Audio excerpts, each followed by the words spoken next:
Okay.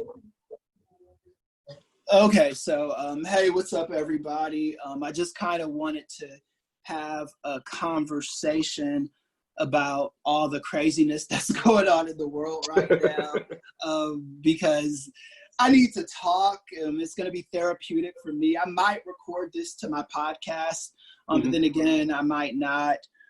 But definitely had to kind of like, just because what I saw last night and over the weekend in general was just kind of nuts, man. So what's going on over in your parts? This is my friend Jermone.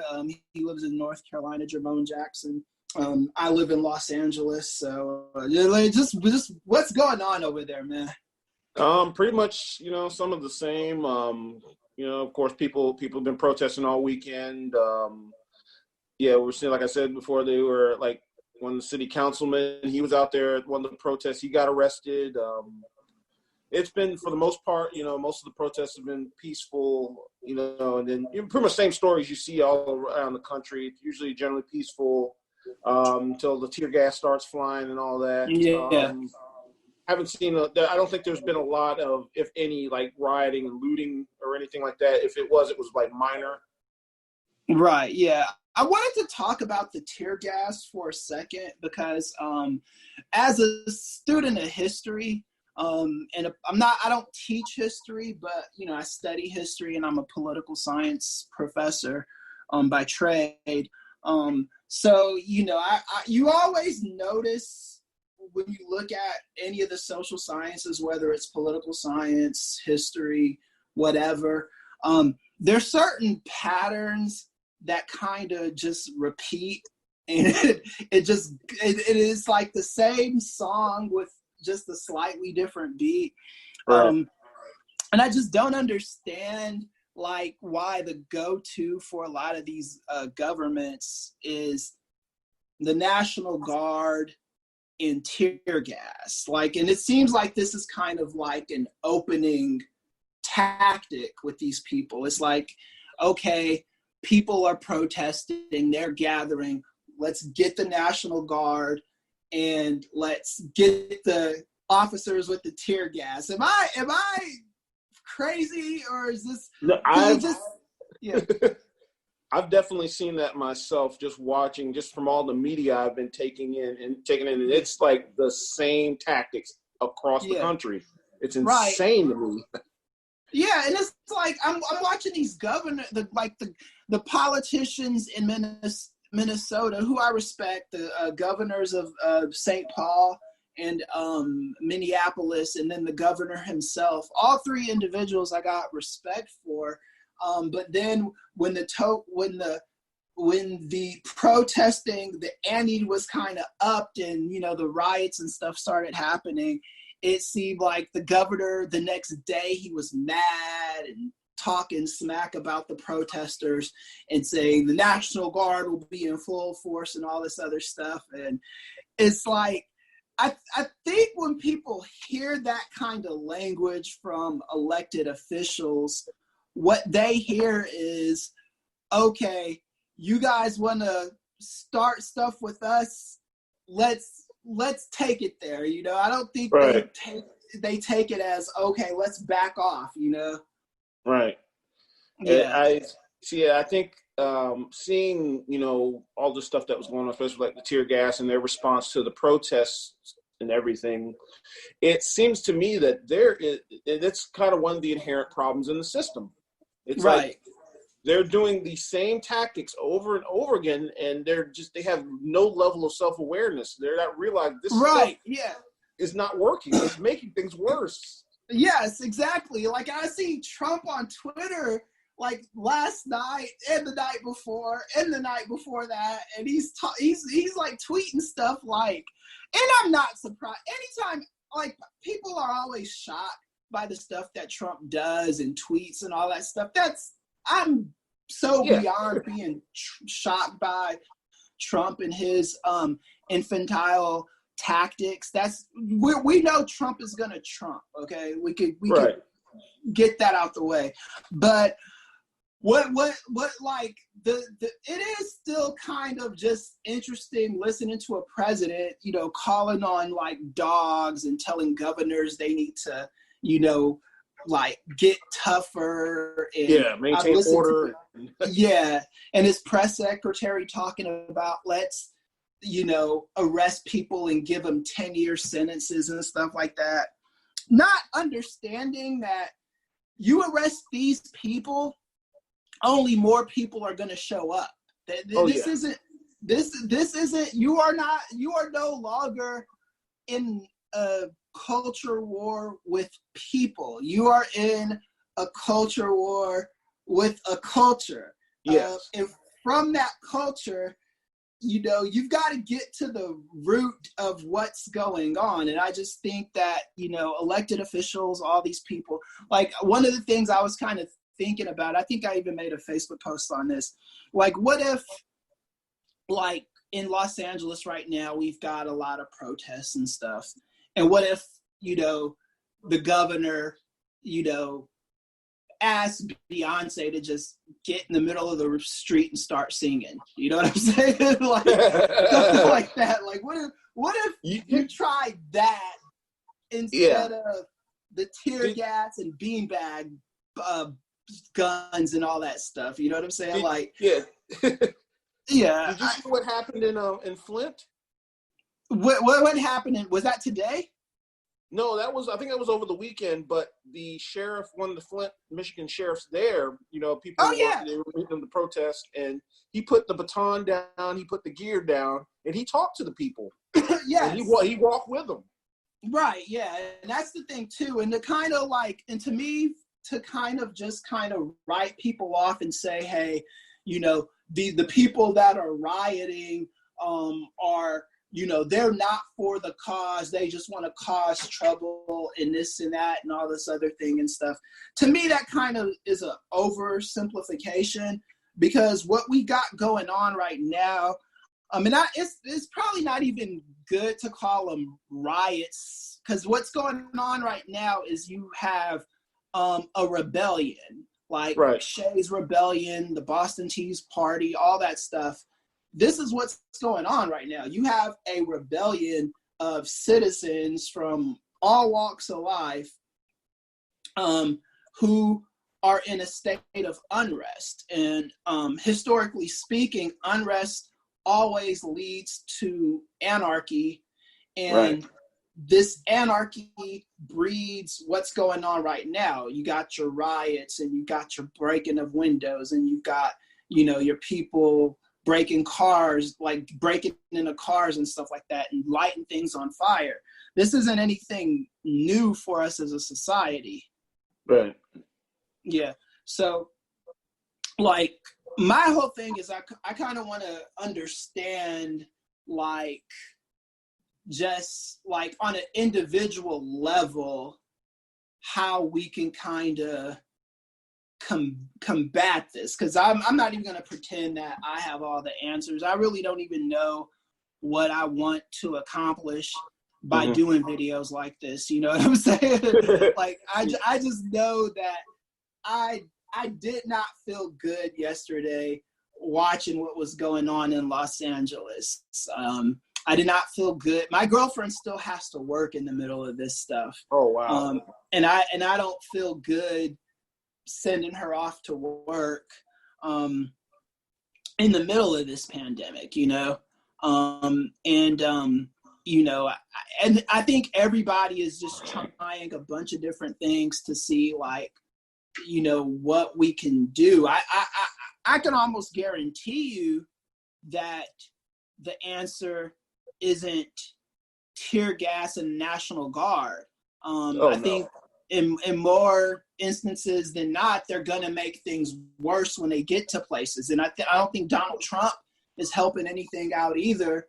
Tweet like he's basically daring people to he's inciting his people. He's inciting people and just stepping back and watching the chaos, basically. Right. Yeah, he goes in this underground bunker in the White House. He's just inciting people and stuff. Yeah, and think about a few weeks ago when they had those people protesting in Michigan about haircuts and reopening everything and this and that. And he was doing the exact same thing. Then he was putting it on the governors. Oh, liberate Minnesota, liberate such right, and such. Yeah. And yeah, and then even in Michigan and stuff like that, where they had the armed citizens standing around the Capitol building and stuff with their guns and all that. I didn't see any call for tear gas or the National Guard or anything like that. You know what I'm saying? They just let those guys be. And I could almost imagine if you would have called the National Guard and shot tear gas at those people, you would have gotten kind of the same reaction. Now, I'm not saying I know who hit first.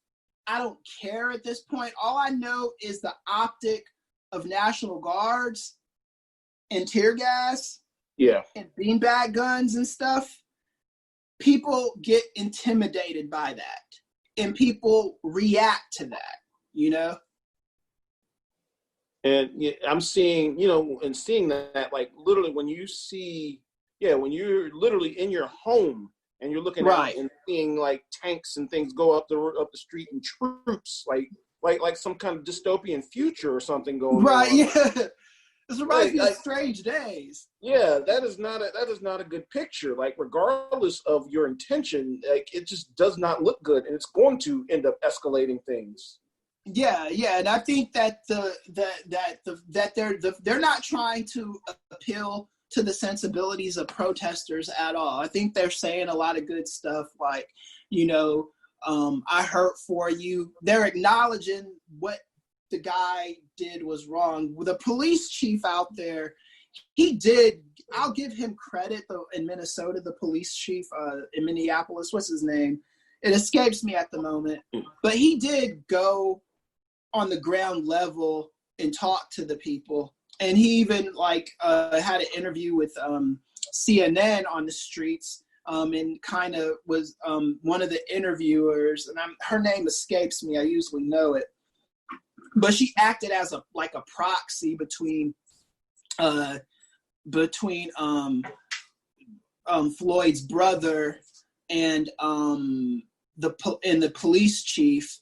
And the police chief said on tape that, what these officers did was wrong. All four of them need to be arrested, and justice needs to be met. You know what I'm saying? So they have him on tape saying that.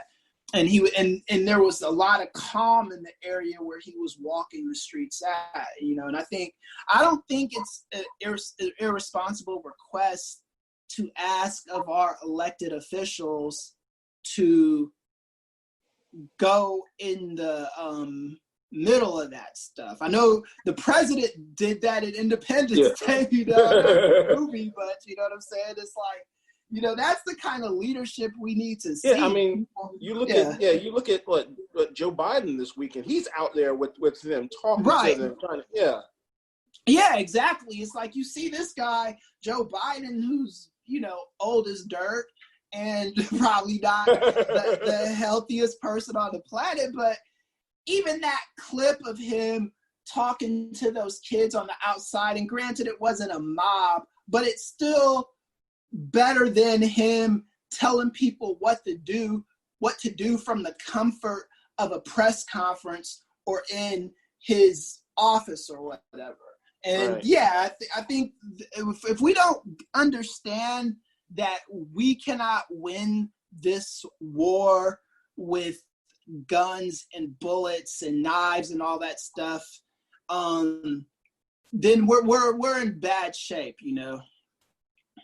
Yeah, it's like we can't, that's kind of one of the problems with America in general. Is like we were always, looked at as the winners. We were always about, force. We have the biggest military.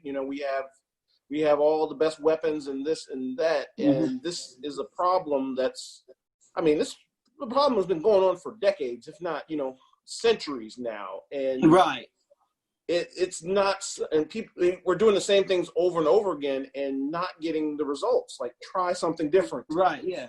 Yeah. And America is, and I always tell my students the importance of voting and the importance of elected officials and stuff like that. And, you know, they say elected officials never do anything for me. And I get the same answer from everybody. Why should I vote? Voting doesn't matter and stuff like that. And a lot of times America, and I understand that sentiment, because America moves very, very, very slow on these issues. It's like our country was born in 1776.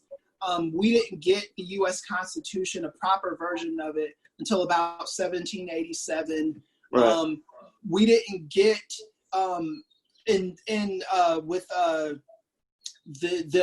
what's the case? Why can I think? Why is my mind blanking on the Dred Scott case? Slaves were determined to be not people. We're blacks are property.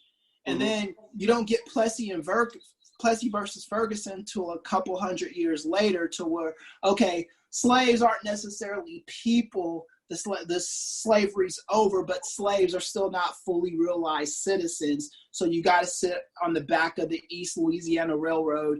You can't go to the front of the bus, all that stuff. Brown v. Board doesn't come until 1954 and changes all that.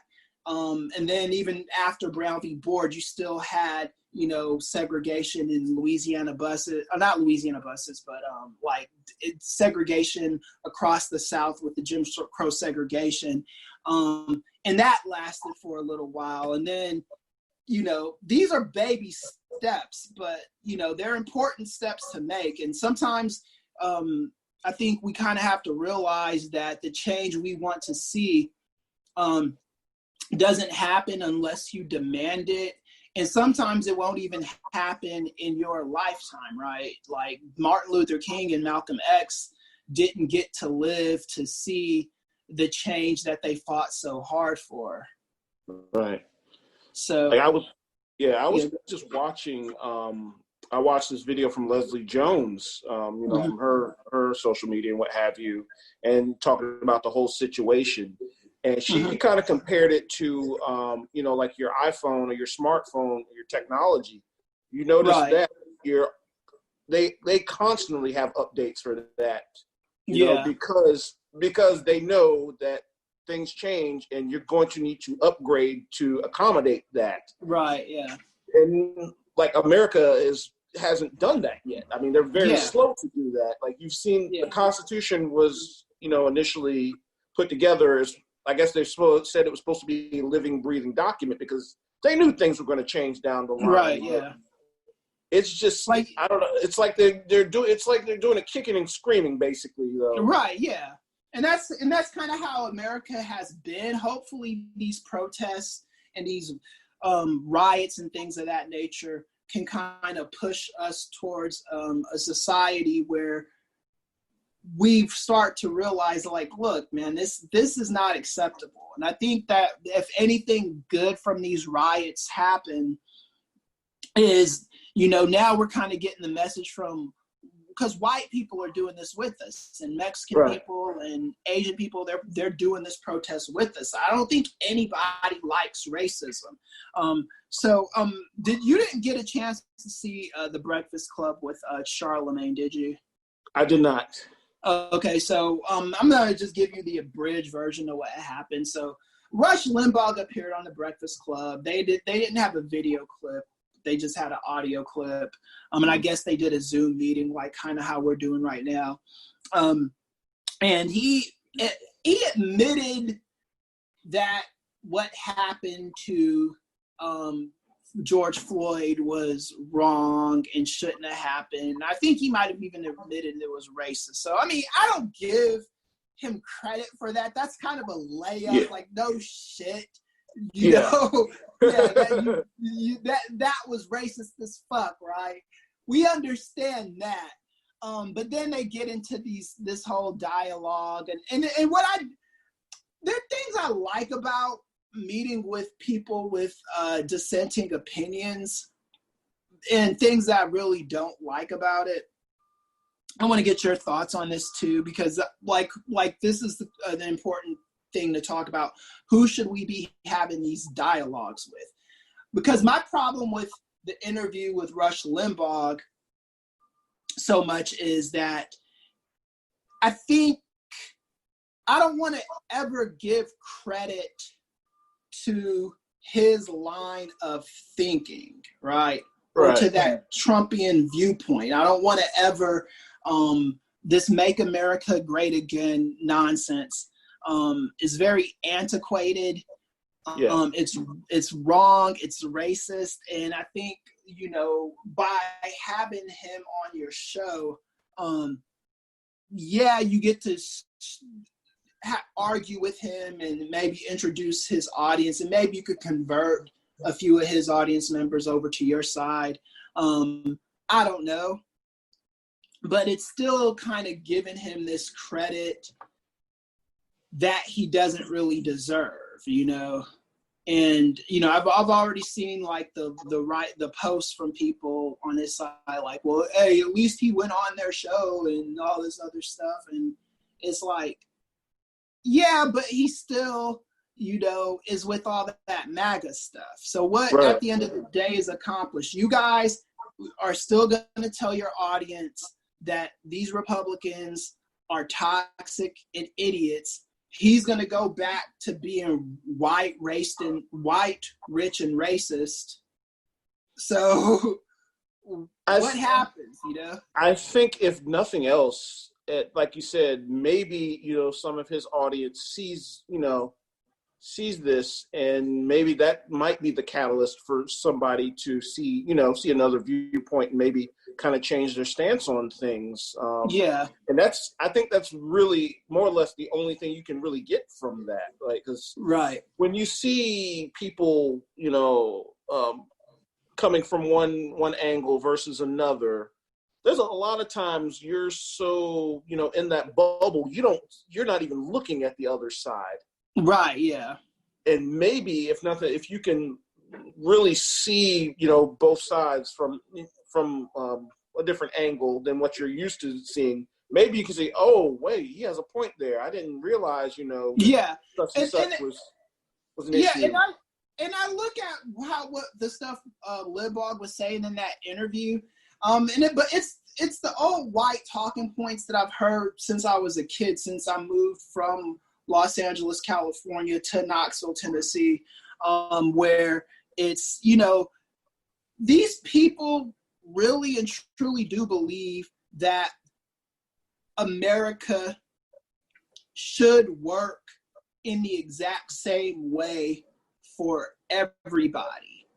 And that's just not going to usually be the case, you know. No. America works better for certain people, you know. It works good for you if you're already rich, or not even rich, but if you've already got like a bunch of head starts and a lot of things like that. Even my own life, you know, I'm in the position that I'm in because, you know, I had the right kind of people do favors for me and take me under their wing and help me out and things of that nature. So I recognize my privilege. I think a lot of times with a lot of these Republicans, I don't get the idea that they do recognize their privilege. And that's how it's so easy for some of them to kind of like gravitate towards a guy like Donald Trump. Yeah, it's mind-blowing to see, like, especially after this whole thing with George Floyd, that some of my white friends, like, literally did not know that these kind of things were happening to black people. Right, yeah. And they're just, like, it's 2020 and people are just waking up to this. Yeah. Which is amazing to me. I was like, do you not see what I see? But I can understand that coming from, you know, because we all come from different backgrounds and live different lives. Right, like, yeah. The same things that, you know, the things that I see, white people might not necessarily see. Like, well, that's the thing when you live in a privilege bubble, because we all live in those privilege bubbles as well, right? Right. Like, even with me, I go to the grocery store with my girlfriend, hold hands with my girlfriend, kiss her in public, and I don't think a whole lot about it because that's just what boyfriends and girlfriends do, right? But if I was a same-sex couple, if I was dating a guy, there might be areas where I won't feel as comfortable holding my girlfriend's hand or holding my boyfriend's hand or, that kind of stuff. You know what I'm saying? So it is, we could all fall into that, like, those privileged bubbles. But I do think the key to kind of getting out of that stuff is to kind of trying to look at your situation from step outside of your body for a second and look at your situation with a different lens or different optics, So. Yeah, I was thinking, after all this, I was thinking back to, like, matter of fact, it was like late last year. I drive out a couple hours on a road trip to meet up with some friends in Asheville for a little birthday celebration. Right. And I'm coming back home, driving back home, and I blow a tire. Now I'm in the middle of the I-85, middle of, kind of middle of nowhere almost. And so I called, the transportation people to see if they can get somebody to help me out. They sent the police down to help me or whatever. Yeah. I'm sitting there out there by myself, middle of the night, see a police car come up. I'm like, oh crap, what is about to happen here? It's like, I might end up becoming a hashtag and nobody's gonna, I'm gonna be out here all alone and nobody's gonna know what happened to me. And I mean, that's, to anybody else outside of, Black culture, they might think that is an irrational fear, but I mean, that is legit. Yeah, and that's the thing too. And you see, and like even with the girl in Central Park over the weekend, the lady where she caught the dude was bird watching and stuff, and she started acting. She went all extra. It looked like something you would have saw out of Blazing Saddles or something, where she was acting like she was threatened. This African American, she didn't even say black. She said, this African American man is going after me and stuff. So I don't know what her political affiliation was. She probably was liberal. I'm not sure. But but the fact that she knew that she could weaponize her whiteness and her femininity in such a way to get this Black guy in trouble, you know what I'm saying, is just kind of like our whole state of being. Like, you are on the interstate, I-85, you call the roadside people to help you out, but even after you call them and you know that they're coming to help you out, you still kind of feel a certain way about police coming to, do their job, Because mind you, I'm in North Carolina, so don't just let Charlotte fool you. Because outside of North Carolina, it's still you still got some good old boy, Right, and I feel that way from being in Los Angeles too, because it's like, Los Angeles is Los Angeles, but Los Angeles does inherit a lot of police officers from backwoods places that come out here to police. It's a scary proposition for anybody in our situation. So I think the main thing we want is people understanding that we do not have it easy, and understanding that these riots and these protests are part of a bigger problem in this country that we need to figure out. And kind of come to terms with, or come to Jesus with, right? Yeah, I legit want to ask this question of just a police department or officer, like, what are the requirements to become a police officer? Like, what kind of education is required? What kind of training, or how long are you required to train? Because you think, like, let's take a doctor or a nurse or something like that, for instance. Like, these people have, these are people that have lives on their hands.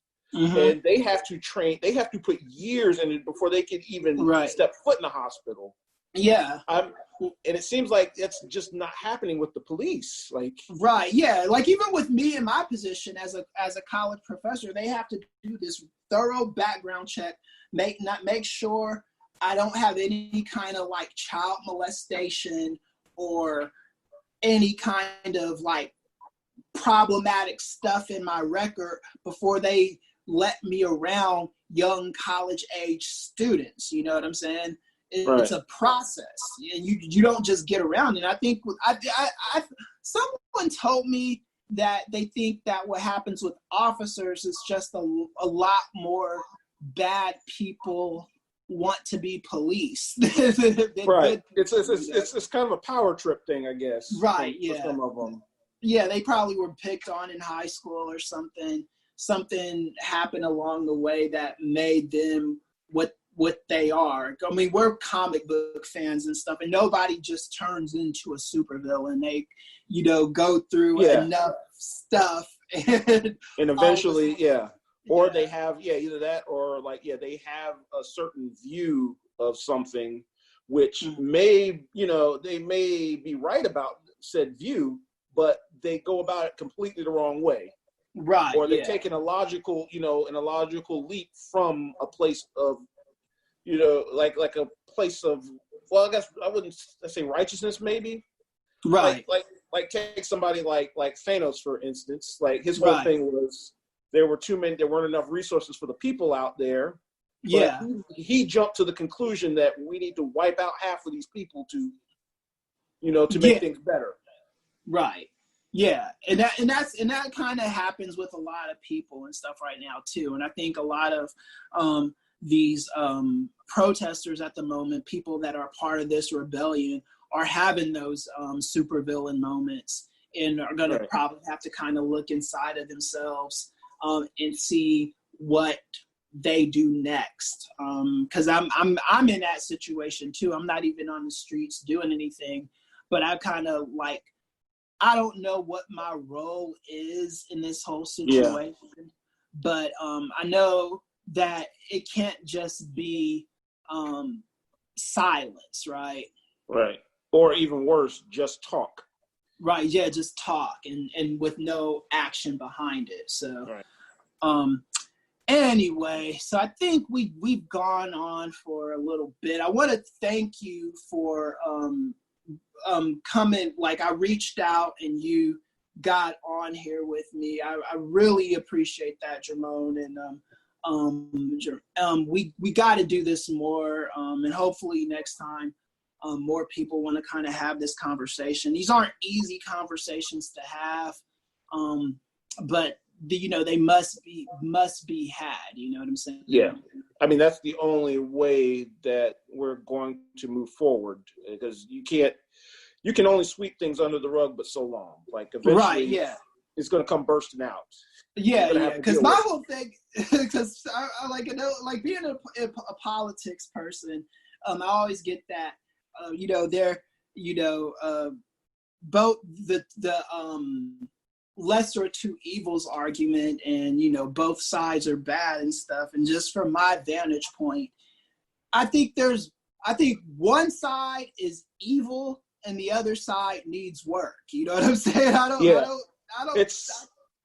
It's like, there are negatives on both sides, but one seems way more egregious than the other. Right. Yeah. Especially in this Trumpian era. So I want to understand if you don't feel like that. I really would like to understand if you are a Trumper, why do you feel that way? I do think that's important to know.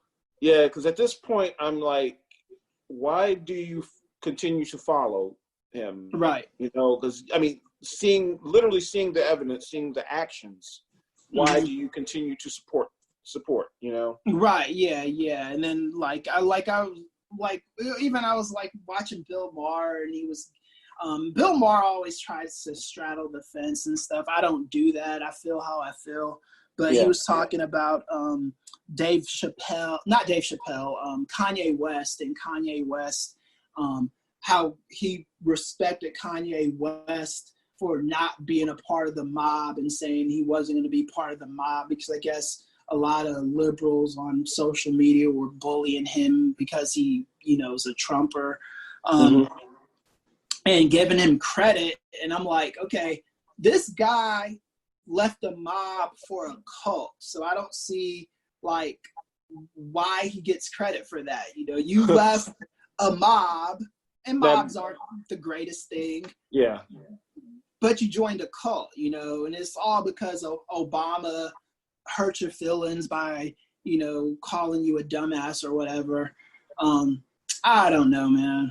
But now, granted, I can, to a certain level, I can understand where he is coming from, because that whole side, with Trump and the GOP and all that, they probably speak more to his interest at this point. Right, yeah. He is now in a place of privilege. Yes, exactly. Right. Yeah. It's like he's speaking to you. And all Kanye West, if you ever watch him on social media or the internet and stuff, this guy has an avarice for lucre. All he cares about is money. He gets mad when Forbes won't put him in the billionaire list and stuff like that. He gets like personally offended by that shit, Yeah, that's how important money is to this guy. It's so important that if you don't say he's got a certain amount, he's ready to take your head off for it, right?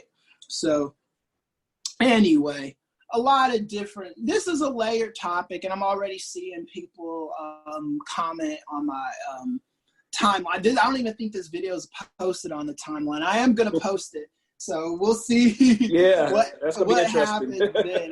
Like if people sit through the whole thing or whatever. But thank you so much, Jermone. I'm going to stop the recording. If you could stick around for like a second, I'm going to stop the recording. Yeah, no problem. That'll be the end of that. Yeah, I was like, I was going through through all kinds of emotions this past week, dealing with all this, and I had to get some stuff out myself. It just bottled up, and like, I literally was just going through everything. I was just like angry, hurt, frustrated. Like I'm sitting here like watching all this footage and stuff, and every now and then I'm breaking down, sad and angry, and I'm breaking down again when I see, shedding the happy tears when I'm seeing people do positive stuff out there. Right, yeah. Because there's a beauty to all of this too, is that it's not just one race of people doing all the angry protesting and stuff. Also, you got everybody on every side doing everything. So it's a good thing. So let me go ahead and stop this recording. Peace out, everyone.